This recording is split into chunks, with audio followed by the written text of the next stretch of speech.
नमस्कार दोस्तों, काकू बलमुआ खेसारी लाल यादव के स्टेज शो में नेपाल में दोस्तों क्या बोले हैं, क्या यही झगड़ा कराएं? दोस्तों वीडियो पे अंत तक बन रहेगा, सब कुछ पोल खोलने वाला है। क्या यही भगदड़ कराएं? वीडियो पे अंत तक बन रहेगा, सब कुछ बताएंगे दोस्तों।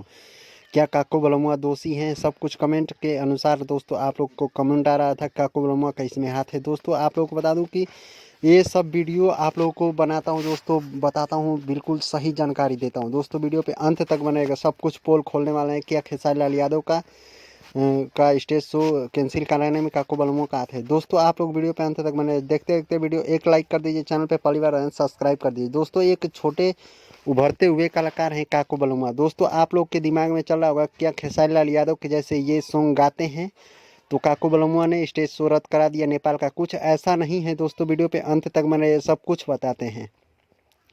दोस्तों आप लोगों को बता दें, जानकारी के मुताबिक पता चल रहा है कि ऐसा कुछ भी नहीं है दोस्तों कि काकू बलमुआ खेसारी लाल यादव का स्टेज शो रद्द कराएं। दोस्तों स्टेज शो रद्द इसलिए हुआ है दोस्तों कि काकू बलमुआ का इसमें कुछ भी हाथ होत नहीं है, या काकू बलमुआ का नाम भी नहीं आना चाहिए। दोस्तों खुलासा कर दे कि जैसे काकू बलमुआ कुछ भी इसमें कर नहीं सकते। दोस्तों खेसारी लाल यादव को टिकट सब लोग कटा लिए और देखने के लिए उनका शो। तो दोस्तों बता दें, कोविड-19 की वजह से खेसारी लाल यादव का स्टेज शो प्रोग्राम कैंसिल हो गया। नेपाल सरकार ने कैंसिल करा दिया और वहां के पुलिस ने खेसारी लाल यादव के मुंह से खुद उनके सामने, पुलिस के सामने, वो एसपी के सामने बोले कि यहाँ की प्रशासन मुझे नहीं जाने दी। दोस्तों क्या आपका कमेंट में राय है? कमेंट कीजिए दोस्तों, और कमेंट करके बताइए क्या खेसारी लाल यादव का जो साथ ही ये स्टेज शो प्रोग्राम कैंसिल हुआ है, ये अच्छा हुआ है कि गलत हुआ है कि सही?